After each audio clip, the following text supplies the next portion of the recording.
A paz do Senhor, meus queridos, junto com vocês novamente para gravar mais uma lição desse seriado abençoado do quarto trimestre, tá? Editado pela nossa CPAD, né? Casa Publicadora da Assembleia de Deus no Brasil, e comentado pelo pastor Elinaldo Renovato, um exímio pastor. E nós temos aqui, né, essa lição 10 abençoada, promissora, que promete trazer muito subsídio, né, muito conhecimento a respeito da promessa, né, da proteção divina para os crentes fiéis, tá ok? Então não saia desse vídeo, fica conosco até o final, porque no finalzinho nós estaremos fazendo também uma oração para você e para a sua família e ministrando a cura e as bênçãos do Senhor Todo-Poderoso na sua vida. Te peço também para você que está assistindo pela primeira vez esse vídeo, não se esqueça de dar o seu joinha, compartilhar esse vídeo e se inscrever no canal, tá? Nós estamos precisando de inscritos no canal, por gentileza. Você não paga nada, tá? Você não precisa pagar nada, ok? É apenas você clicar aí, inscreva-se, você já está inscrito, tá? Não precisa de usar cartão, é só clicar com o seu dedinho e tá tudo certo, ok? Então, faça essa gentileza, inscreva-se no nosso canal e certamente você vai ser abençoado e nós seremos abençoados. O cristianismo acima de tudo e Deus acima de todos. Louco, mas é claro, por Jesus. Então vamos à nossa lição, né, de número 10, que será ministrada na sua igreja de 8 de dezembro de 2024, né, que é o dia da Bíblia. Você não pode esquecer, professor, de trazer algum comentário sobre o dia da Bíblia, tá? A promessa da proteção divina, texto áureo, está em Salmo 91 e verso 11, ok? Porque aos seus anjos dará ordem a teu respeito para que te guarde em todos os teus caminhos. Verdade prática, Deus promete sua divina proteção a todos que são fiéis à sua palavra.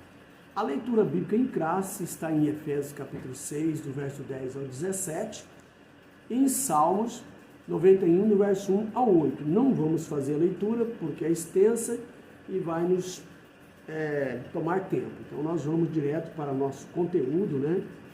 Começando aqui, como é de praxe, né? Como é de costume, os comentaristas das lições da CPAD, eles dividem a lição em 3 tópicos principais, ok?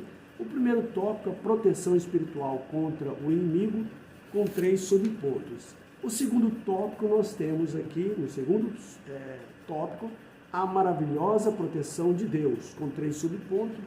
E o terceiro e último tópico, nós temos aqui promessas e proteção, com 3 subpontos, e finalmente a conclusão. Mas dando início à nossa lição, nós vamos começar aqui pela introdução, tá? Nesta lição tomamos Efésios 6 e o Salmo 91 para estudar a promessa de proteção que Deus faz ao seu povo diante das investidas do maligno contra as nossas vidas. Assim, ao longo da Escritura, o inimigo que se apresenta contra nós não é um ser humano, mas um ser espiritual. Por isso, a nossa batalha não é contra carne e sangue, mas contra Satanás e seus demônios, uma vez que estamos num relacionamento verdadeiro com Deus por meio de seus filhos. Não precisamos temer ao maligno, pois o Senhor nos disponibiliza armas espirituais para sermos vencedores em Cristo. Então, os livros, né, de estudo aqui, que é escolhido pelo comentarista, então é Efésios, a carta de Paulo aos Efésios, e o livro de Salmos, né? Salmos 91. Então são os objetos de estudo dessa lição, tá? Então não sai daí, fique conosco até o final. Começando aqui pelo primeiro ponto da nossa lição, ok? Fizemos aqui uma síntese, né, bem objetiva, para nós ganharmos tempo, para não ficar um vídeo muito longo, né? E você entender bem essa matéria importante, né? Que é a promessa da proteção divina sobre a vida daqueles que é fiel, ok? Então nós temos aqui no primeiro ponto, proteção espiritual contra o inimigo, certo? Quem é esse inimigo? É lógico que é Satanás, o grande inimigo de todos os salvos, ok?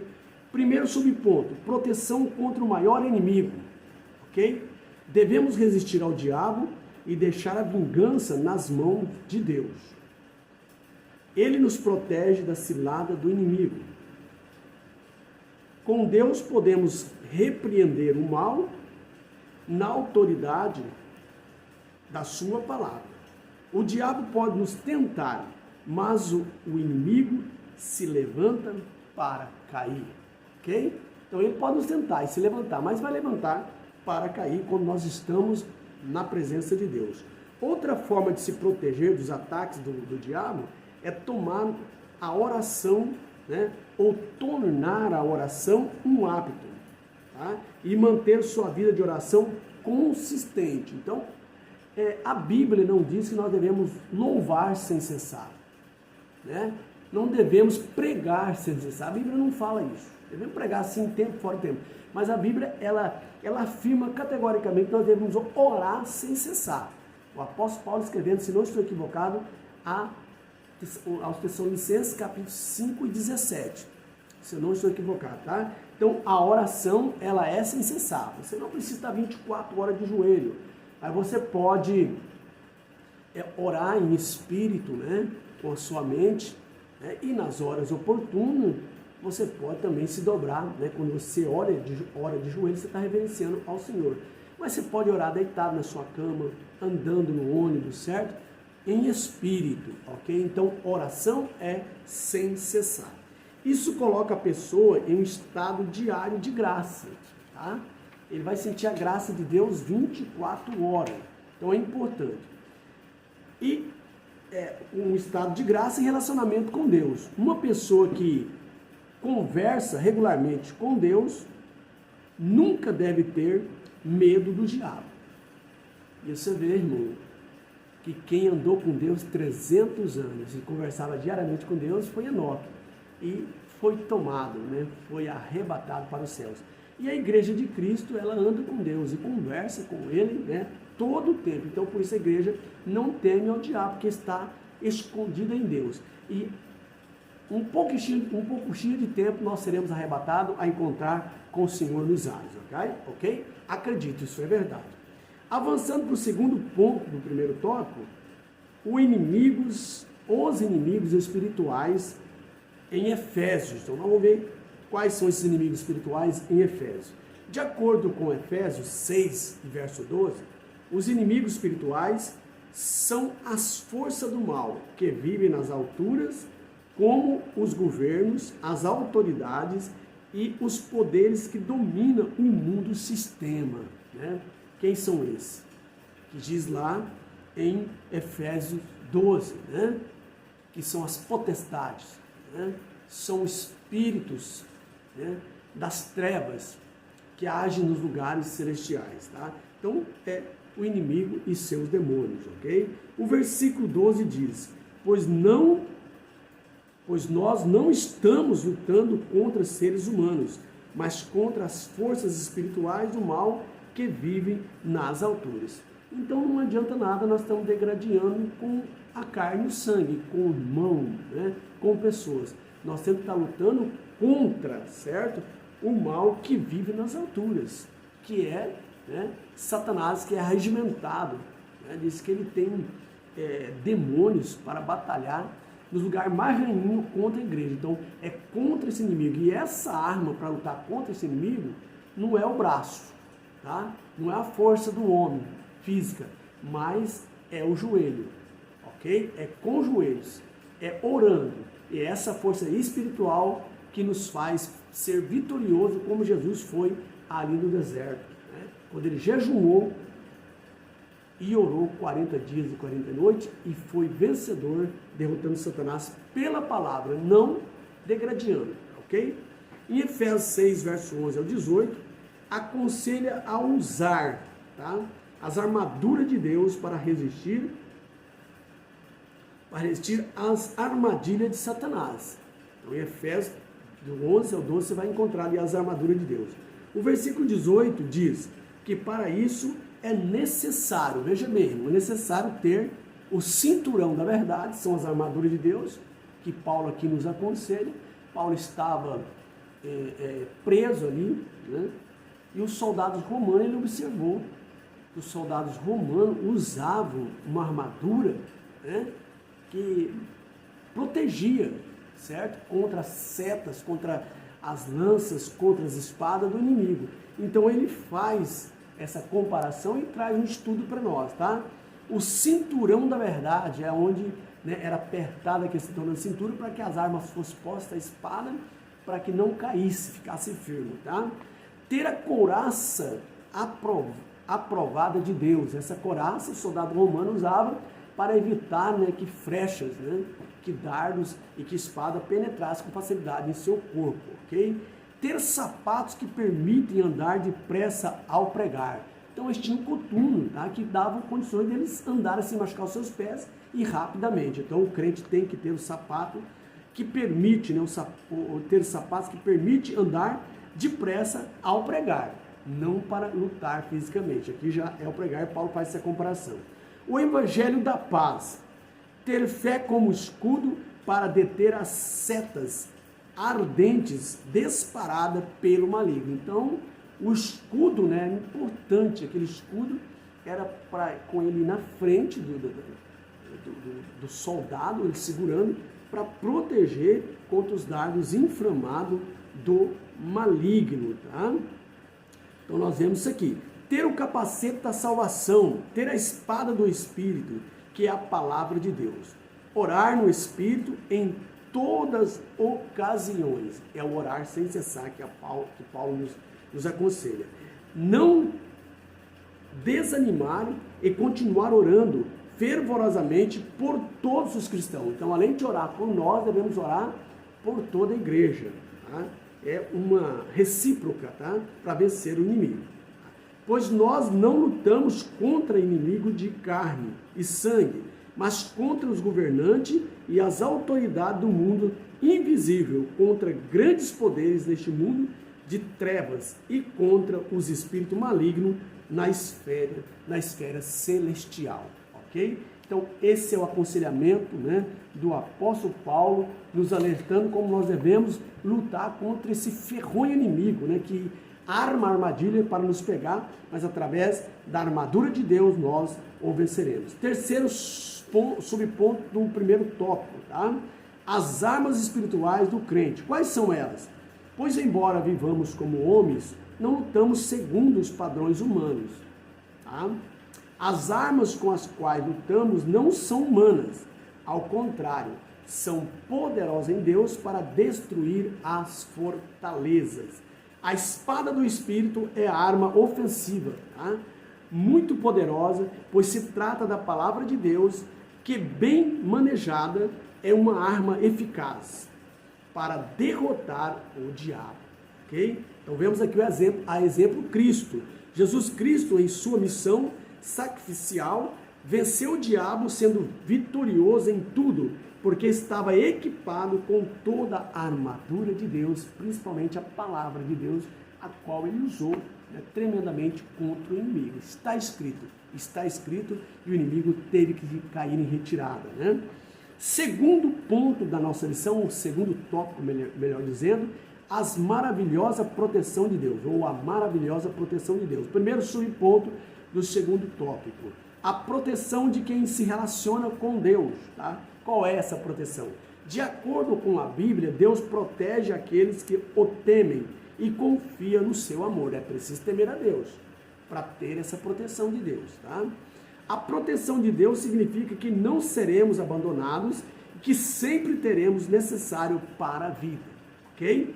O Salmo 91, do verso 1 ao 16, diz: aquele que habita no esconderijo do Altíssimo, à sombra do Onipotente descansará. Então, estou lendo só o primeiro versículo, mas você pode ler do 1 ao 16, você vai ver ali a proteção de Deus, ok?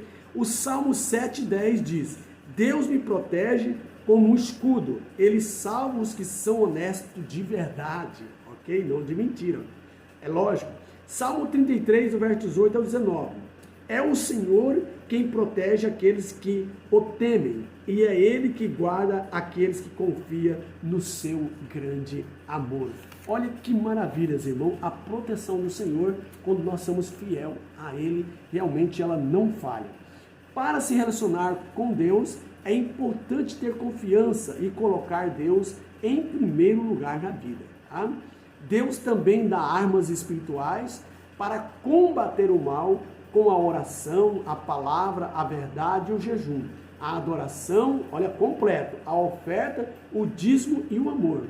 Então essas são as armas para nós não sermos derrotados, ok? Fazer tudo certinho. Deus protege aqueles que o amam dos ataques do inimigo, dando segurança na salvação. Nossa grande luta é contra as tentações e os ataques do diabo que tenta destruir nossa relação com Deus. Efésios 6, verso 11 e 12. Então, se você usar essas armas, jamais o inimigo vai conseguir, separar nós de Deus. Esse relacionamento maravilhoso.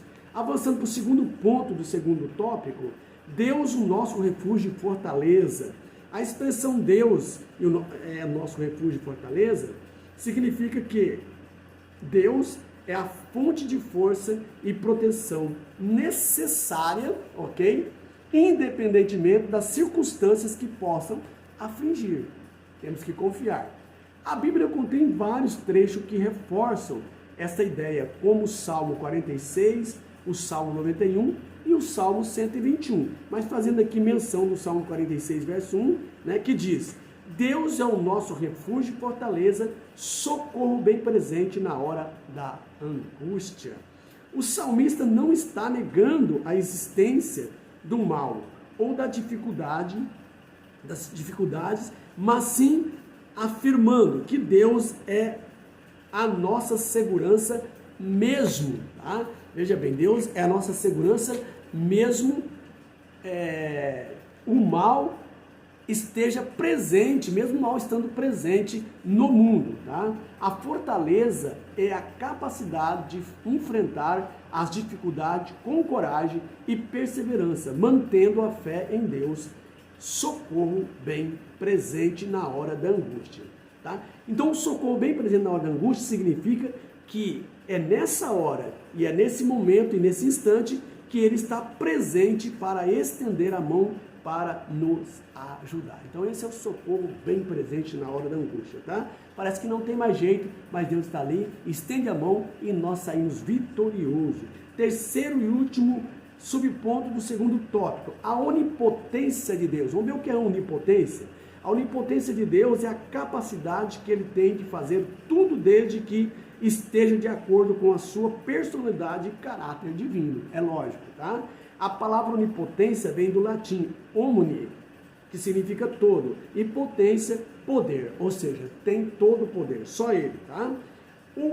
A onipotência de Deus é um atributo, exclusivo, divino, que manifesta de diversas formas. Como manifesta esse atributo de Deus, a onipotência? Primeiro, na libertação dos descendentes, que ela agiu, de Abraão, da escravidão. Segundo, na morte e ressurreição de Jesus Cristo, que triunfou sobre o mal. Na conversão dos pecadores e na restauração da amizade com Deus. Na capacidade de manter as pessoas em um estado de graça, apesar dos pecados. É aí que entra a onipotência de Deus, ok? A onipotência de Deus é um atributo que se manifesta de forma misteriosa e só é possível compreender os seus caminhos por meio da fé. Só pela fé, meus queridos. Quem não tem fé não consegue compreender. Um paradoxo conhecido sobre a onipotência de Deus é o paradoxo da pedra. Pode um ser onipotente criar uma pedra que não consiga erguê-la? Então isso aí, não existe, tá? Então ele é o ser todo onipotente. Dessa forma, a definição de onipotência é indicada em termos de habilidade de Deus para fazer a vontade de todos os seus santos, ok? É possível afirmar de forma indubitável que não há absolutamente nada que Deus não seja capaz de fazer, mas tudo de acordo com a sua personalidade e seu caráter divino. Então, uma coisa que Deus não pode fazer, pergunta, né, corriqueira, Deus não pode fazer é pecar, tá? Então, é impossível Deus pecar. Então, isso aí não está de acordo com o seu caráter divino. Então, ele não pode fazer. Outras coisas mais, né? Deus não pode mentir, porque ele não está de acordo com o seu caráter divino, ok? Então, essas coisas Deus não faz, certo? Então, terceiro e último tópico da nossa lição, promessa e proteção. Tá? No primeiro subponto do terceiro tópico, os inimigos serão derrotados, ok? De acordo com a Bíblia, os inimigos de Deus serão destruídos e humilhados. Salmos 41, do 10 ao 20, Isaías 41 e 11, Isaías 33. Todos que vivem no pecado são inimigos de Deus. Não tem jeito, tá? Não existe alguém que está pecando que é amigo de Deus. O pecado nos separa de Deus e nos torna seus inimigos. Quem vive para pecar, vive em luta contra Deus. Mas ninguém consegue vencer a Deus, meus queridos. Tira o cavalo da chuva, tá? Tiago 4:4 nos adverte. Olha aqui. Adúlteros e adúlteras, não sabeis vós que a amizade do mundo é inimizade contra Deus? Portanto, qualquer que quiser ser amigo do mundo, constitui-se inimigo de Deus. Se você abraçar o mundo, você está dizendo, Deus, eu não sou seu inimigo, tá? Ferrou. Se você abandonar o mundo, você pode dizer que você é amigo de Deus, que ele te abraça, tá? No segundo subponto, terceiro tópico, segurança e vitória para os que temem o Senhor, tá? Na Bíblia, a segurança e a vitória para os que temem o Senhor estão relacionados com a confiança em Deus. Segurança, tá? Vamos ver que segurança. A Bíblia, né? Porque ela fala sobre segurança. A Bíblia fala sobre segurança física e espiritual. No Antigo Testamento, Deus prometeu aos israelitas segurança se obedecessem aos seus mandamentos. Então tem uma condição. Você vai ter segurança, mas tem que obedecer os mandamentos de Deus, tá? Senão, nada feito. A palavra hebraica, traduzida como segurança, significa um lugar de refúgio, proteção, confiança e esperança, ok? Confiança. A confiança no Senhor significa obedecer de boa vontade, mesmo sem conhecer o resultado. Confiar, tá? Mesmo não estou vendo nada que vai acontecer, mas confiar que Deus pode fazer e vai dar certo. A Bíblia diz que os que confiam no Senhor são como o monte de Sião, que não se abala, mas permanece para sempre. A palavra vitória, que está dentro desse Salmo 41.